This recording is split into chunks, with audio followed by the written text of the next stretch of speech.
Merasa prihatin dengan nasib bayi San Ali, Ki Samadullah diam-diam ikut mengasuh dan mengamati perkembangannya dengan penuh kasih sayang. Apalagi Ki Samadullah juga belum dikaruniai putra. Namun, belum lama San Ali merasakan belayan kasih ibunda kandungnya. Ia harus ditinggal pergi selama-lamanya. Ketika itu usia San Ali menginjak 3 bulan. Ibundanya secara mendadak tertular pagebluk yang melanda tlatah Caruban. Karena peristiwa menyedihkan itu, Ki Samadullah dan istrinya menumpahkan seluruh kasih sayang mereka kepada bayi San Ali yang kini yatim piatu.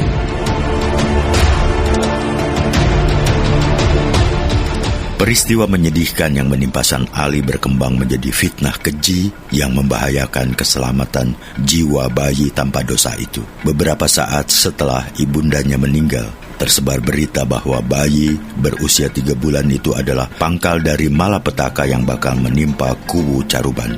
Bayi itu harus disingkirkan jauh-jauh dari Pakuan sebelum malapetaka yang ditimbulkannya meluas ke mana-mana. Tanda bahwa bayi itu berbahaya adalah kematian kedua orang tuanya dan meluasnya pagebluk di tlatah Caruban. Akibat fitnah yang sangat kuat itu, Ki Danusela sempat terpengaruh. Dia membicarakan masalah itu dengan Ki Samadullah sebelum menyampaikannya kepada Syekh Datuk Kahfi. Ki Samadullah tentu saja terkejut dengan berita bersifat fitnah itu. Karena itu, ia dengan terpaksa mengungkapkan ramalan rahasia gurunya, Syekh Datuk Kahfi, tentang kemuliaan yang bakal diraih putra Ki Danusela itu. Menurut guru saya, putra Tuan bakal menjadi seorang wali Allah yang mulia sepanjang zaman. Karena itu, Tuan, saya menilai wajar jika sejak kecil ia sudah yatim piatu, karena Kanjeng Nabi Muhammad pun sejak kecil mengalami nasib demikian, ujar Ki Samadullah. Ki Danusela sangat percaya kepada Ki Samadullah dan terutama kepada adik iparnya Syekh Datuk Kahfi, sehingga setiap fitnah keji yang dialamatkan kepada San Ali terhalau. Bahkan atas saran Ki Samadullah, Ki dan Nyi Danusela merelakan putra sulung mereka yang ketika itu berusia 5 tahun dikirim ke Padepokan Giri Amparan Jati untuk dididik ilmu pengetahuan agama. Sebulan sekali, Ki Danusela bergantian dengan Ki Samadullah menjenguk San Ali, melimpahkan kasih dan sayang kepada bocah itu.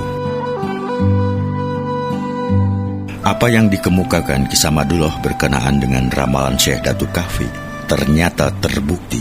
Ini setidaknya terlihat betapa dalam waktu singkat San Ali sudah dikenal di Padepokan sebagai santri paling cerdas dan sangat disayangi Syekh Datuk Kahfi. Berbagai pelajaran agama dengan cepat diselesaikannya, menandingi santri lain. Bahkan berbagai persoalan yang diajukan San Ali kepada guru agungnya dalam setiap akhir pengembaraannya selalu menambah wawasan baru bagi warga Padepokan, terutama bagi Syekh Datuk Kahfi. Warga Padepokan tidak lagi menilai warga di luar kelompok mereka, terutama yang beragama Hindu-Buddha, sebagai golongan kafir yang najis. Syekh Datuk Kahfi yang semula memandang bahwa umat yang menyembah Gusti Allah hanya Islam, telah mengubah pandangan bahwa segala ciptaan di alam semesta ini pada hakikatnya menyembah Gusti Allah dengan nama dan cara berbeda. Seluruh umat manusia, malaikat, hewan, tetumbuhan, jin, dan bahkan iblis, semuanya adalah penyembah Gusti Allah. Meski harus diakui bahwa Islamlah satu-satunya agama yang paling sempurna di dalam pengaturan tata cara menyembah Gusti Allah dan tata kehidupan manusia.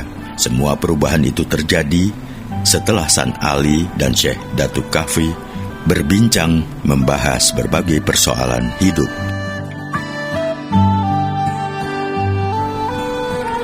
Selama menuntut ilmu di Padepokan Giri Amparan Jati, San Ali dikenal juga piawai dalam pencaksilat, olah kanuragan, dan menyanyikan tembang-tembang pepujian. Bahkan, ia sering terlibat perdebatan dengan guru agungnya tentang berbagai masalah, terutama dalam pelajaran mantik dan ilmu kalam. Sementara dalam hal tauhid atau olah batiniah, keduanya seperti memiliki kesamaan cita rasa. Boleh jadi karena itu ia sering terlihat mengikuti Syekh Datuk Kahfi melakukan iktikaf untuk mengamalkan aurat dengan mengerjakan zikrullah, tafakur, ta'amud, dan tahanut. Seiring dengan perubahan waktu yang mengantarnya ke alam kedewasaan, terjadi perubahan sikap dan perilaku San Ali. Selama waktu luang seusai zuhur, ia sering merenung seorang diri di bawah pohon kelapa hingga matahari condong ke barat dan beduk asar mulai ditabuh orang. Entah apa yang dirasakannya saat itu. Ia merasa kegelisahan menerkam jiwanya, sehingga membuatnya betah berlama-lama menenangkan diri. Ia seolah-olah telah melupakan keriangan yang selama ini direguknya di padepokan atau saat berkeliling keluar masuk hutan. Syekh Datuk Kahfi rupanya memahami benar perkembangan murid terkasihnya.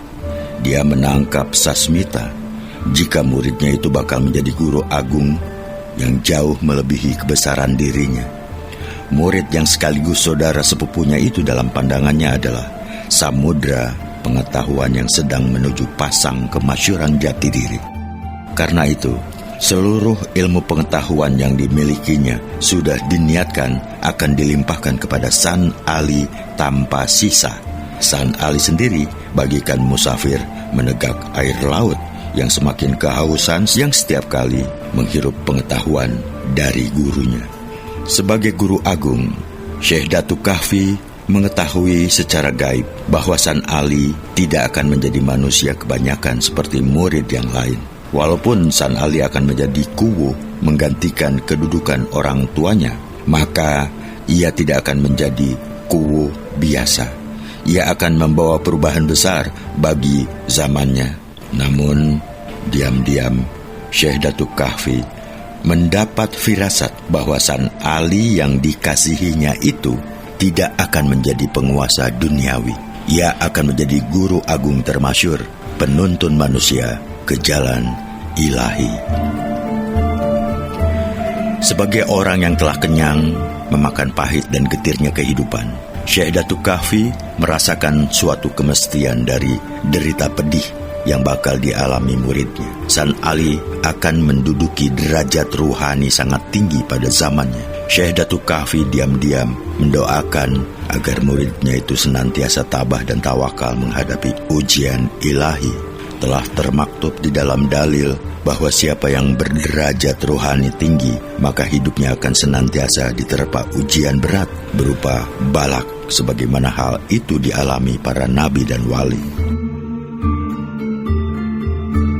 Tentang kemestian kehidupan pedih yang bakal dilewati San Ali, Syekh Datuk Kahfi telah menguraikan kepada Ki Samadullah dalam suatu pertemuan rahasia di Masjid Giri Amparan Jati. Dengan penuh harap, dia meminta Ki Samadullah dengan sukacita menjadi pembela dalam persoalan apa saja berkenaan dengan lingkaran nasib yang bakal menjerat San Ali. Dengan hati diliputi keprihatinan, Syekh Datuk Kahfi menjelaskan nasib pedih yang bakal dialami San Ali. Jagalah rahasia Allah ini. Jangan sekali-kali ada yang mengetahuinya, termasuk San Ali, ujarnya mewanti-wanti. Sebagai murid yang patuh dan setia dengan sepenuh jiwa, Ki Samadullah menyanggupi permintaan gurunya. Saya akan senantiasa mematuhi amanat yang mulia. Saya akan melakukan yang terbaik yang bisa saya lakukan bagi San Ali, buah hati saya. Sejak peristiwa larut malam di Masjid Giri Amparan Jati itu, kecintaan Ki Samadullah kepada anak asuhnya semakin kuat, berurat dan berakar. Bagikan induk harimau melindungi anaknya, begitulah Ki Samadullah memperlakukan San Ali. Kemanapun San Ali berada, ia selalu berusaha mengetahui dan mendampinginya. Ia tidak jarang menemani San Ali berkeliling ke desa-desa di sekitar Gunung Sembum, keluar dan masuk hutan.